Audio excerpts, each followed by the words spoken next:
Hello అండి, welcome back to the channel. ఈసారి హోలీ చక్కగా వీకెండ్తో కలిసి వచ్చింది కదా. సో ఒక హాలిడే ఎందుకు వేస్ట్ చేయాలి అని చెప్పేసి ముందు రోజు ఆఫీస్ నుంచి చందు వచ్చాక బయలుదేరి వెళ్ళిపోయాము ఊరికి. మ్యాక్సిమం అందరూ కూడా బోనాలు ఆషాఢంలో కానీ శ్రావణ మాసంలో కానీ చేసుకుంటారు కదా, కానీ మా ఊర్లో మాత్రం హోలీకి బోనాలు జరుగుతాయి అన్నమాట. సో 3 days ఫుల్ జాతరలాగా ఉంటుంది ఊర్లో, చాలా బాగా జరుగుతుంది. మేము ప్రతి సంవత్సరం ఎంత పని ఉన్నా కూడా దసరాకి మళ్ళీ ఈ హోలీ టైంలో మాత్రం ఖచ్చితంగా ఊరికి వెళ్తాము.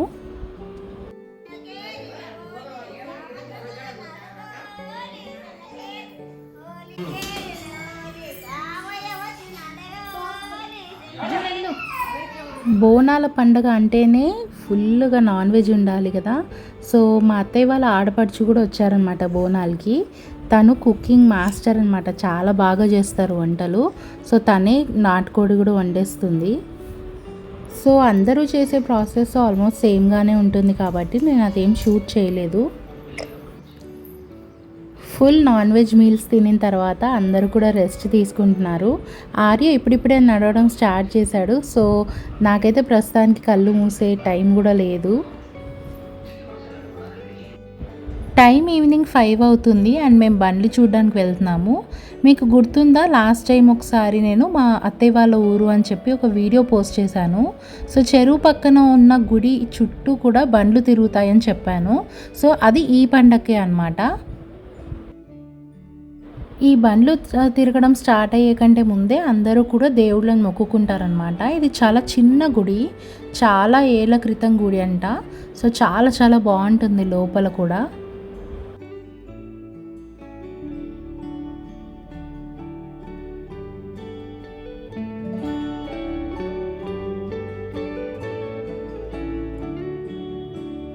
దర్శనం అయిపోయిన తర్వాత ఇంకా అందరూ కూడా బండ్లు చూడడానికి ఇలా వెయిట్ చేస్తూ ఉంటారు.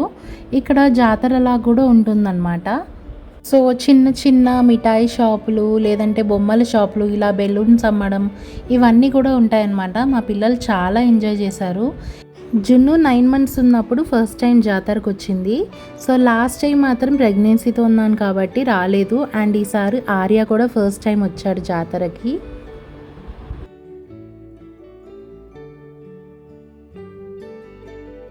బండ్లు తిరిగేటప్పుడు ఒక్కోసారి ఎద్దులు కానీ ఆవులు కానీ జనాల్లోకి వచ్చేస్తూ ఉంటాయి. సో జున్ను ఇలా 9 months ఉన్నప్పుడు వచ్చామని చెప్పాం కదా, ఒకసారి అలాగే మా మీదకి వచ్చేసాయి అన్నమాట. అందుకని ఈసారి దూరం నుంచి చూద్దామని చెప్పేసి దూరం వెళ్ళి అక్కడ నించున్నాం అన్నమాట.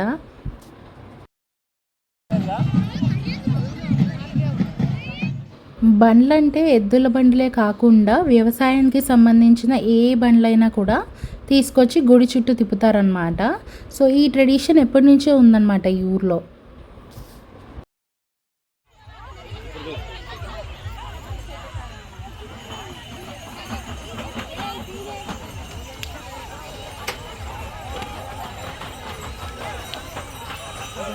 చూసినావా అగో చందు.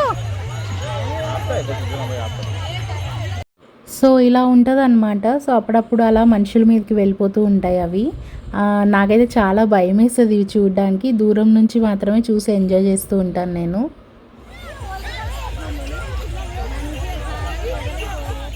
ఎడ్ల బండ్లన్నీ తిరగడం కంప్లీట్ అయిపోయిన తర్వాత ఇంకా ట్రాక్టర్లన్నీ కూడా తిరుగుతాయి అన్నమాట గుడి చుట్టూ.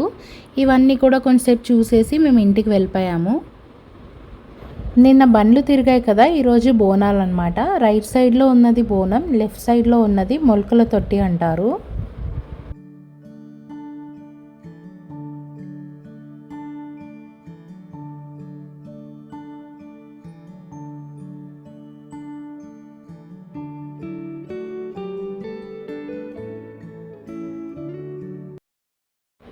పిల్లలు ఉన్న వాళ్ళకి ఏంటంటే వాళ్ళ తల మీద ఈ మొలకల తొట్టి పెట్టేసి గుడి చుట్టూ తిప్పుతారనమాట. ఒక 3 సార్లు కానీ 5 సార్లు కానీ. ఈ ట్రెడిషన్ యాక్చువల్గా ఆడపిల్లలతో చేపిస్తారు. బట్ మా జున్ను పెట్టుకోవట్లేదని చెప్పి ఆర్యకు కూడా పెట్టామన్నమాట కొద్దిసేపు.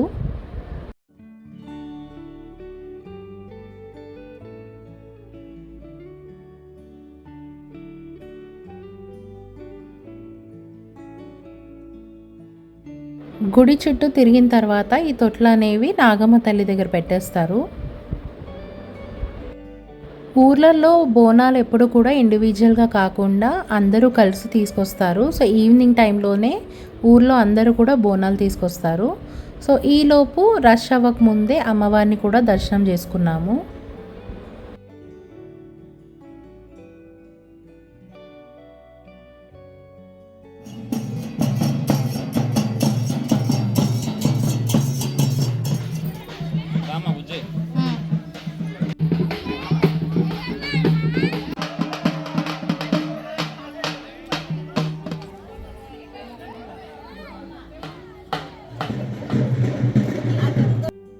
ఊర్లో బోనాలు రావడం స్టార్ట్ అయిన తర్వాత అత్తయ్య నాకు కూడా బోనం ఎత్తించేశారు.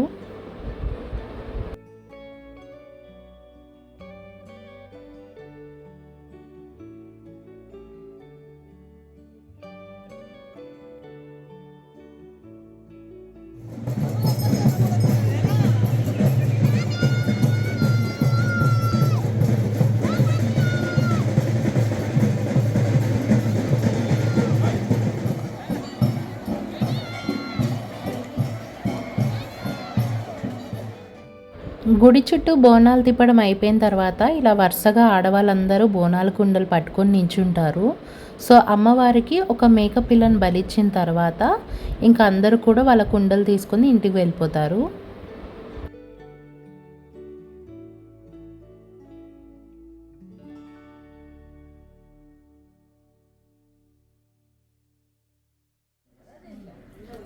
ఇది నెక్స్ట్ డే అందరం కలిసి మన్యంకొండ వెళ్తున్నాము. బిఫోర్ గుండె ఆఫ్టర్ గుండె అని వీడియో తీసుకొచ్చి ఫోటో తీసుకుంటున్నాను.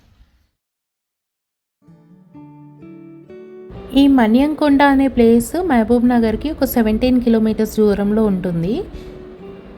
ఇక్కడ వెంకటేశ్వర స్వామి స్వయంగా వెలిసారని చెప్తా ఉంటారు. దీని ప్రత్యేకత ఏమిటి అంటే ఇది 2వ తిరుపతి అని కూడా అంటారనమాట.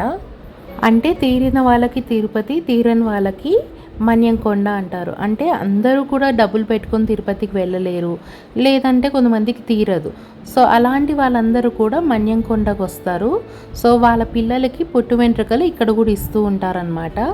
సో ఇది పేదల తిరుపతి అని కూడా అంటారు. సో ఎవరు అయితే తిరుపతికి ఎఫోర్డ్ చేయలేరో వాళ్ళందరూ కూడా ఇక్కడ తీపించుకుంటారనమాట వచ్చి. పైకి రాగానే ఇక్కడ కోనేరు ఉంటుందన్నమాట. సో ఇక్కడ కాలు కడుక్కోవడం లేదంటే వెంట్రుకలు ఇస్తే స్నానం చేసేసి అలా గుడికి వెళ్తూ ఉంటారు.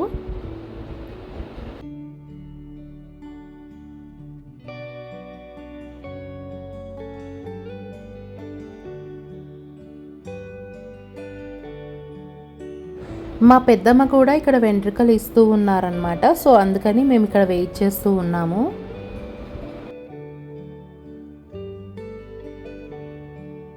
వాళ్ళు స్నానం చేసుకొని వచ్చిన తర్వాత మేము ఇంకా దర్శనానికి వెళ్ళిపోయాము.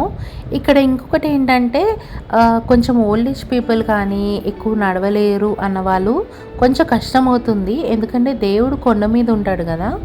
సో మెట్లు అనేవి కొంచెం ఎక్కువగానే ఉన్నాయన్నమాట.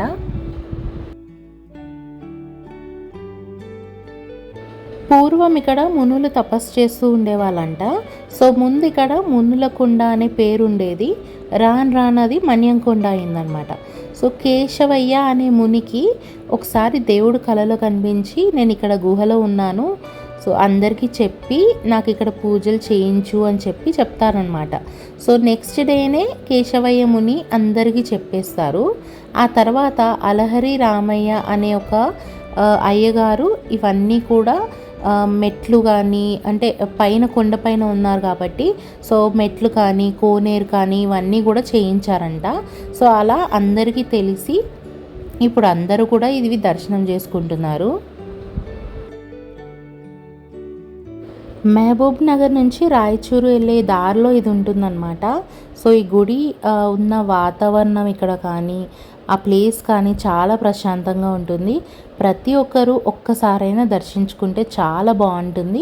స్వయంగా వెలిసిన దేవుడు కాబట్టి అసలు గుహలో ఉండి చాలా చాలా బాగా అనిపిస్తుంది అన్నమాట. కిందికి వచ్చిన తర్వాత మా తమ్ముడు నాగు మా జున్నుకి ఇద్దరికి కూడా గాజులు కొనిచ్చాడు. ఆ రోజు నైటే మా ఊర్లో జాతర జరుగుతుందని చెప్పాను కదా, అక్కడికి వెళ్ళాము. సో ఒక ఖాళీ ప్లేస్లో ఇలా చిన్న చిన్న స్టాల్స్ పెడతారనమాట. ఇలాంటివి పల్లెటూరులో ఇంకా కూడా జరుగుతున్నాయి. ఎంత బాగుందో తెలుసా, ఈ సిటీలో మనం ఇలాంటివన్నీ ఎక్స్పీరియన్స్ చేయలేకపోతున్నాము. సో వచ్చిన ఆడపడుచులు మనం అంటే బోనాల కోసం వచ్చిన ఆడపడుచులకి ఇక్కడ గాజులు పెట్టి పంపిస్తున్నారు. మంచిగా మిఠాయి షాపులు, ఆ తర్వాత గాజుల షాపులు, ఐరన్ కడాయిలు ఇలాంటివన్నీ అన్నమాట. ఒక టైప్ ఆఫ్ ఎగ్జిబిషన్ అన్నమాట. సో దీన్ని ఊర్లో జాతర అంటారు కదా.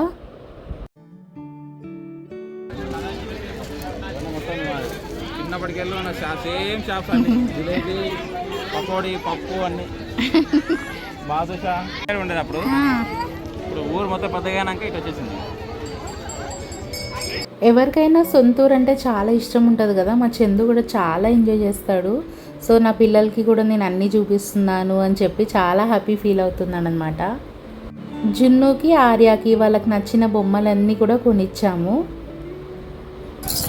ఏం కావాలరా ఆర్యా, నచ్చిందా?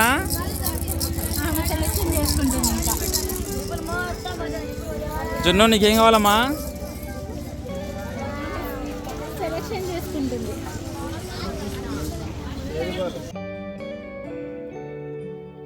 ఈ జాతరలో నేను కూడా ఒక ఐటెం కొనుక్కున్నాను. నార్మల్గా క్యాస్ట్ ఐరన్ కాకుండా ఐరన్ కడాయిలు మినిమం 800 to 900 అయితే ఉన్నాయి.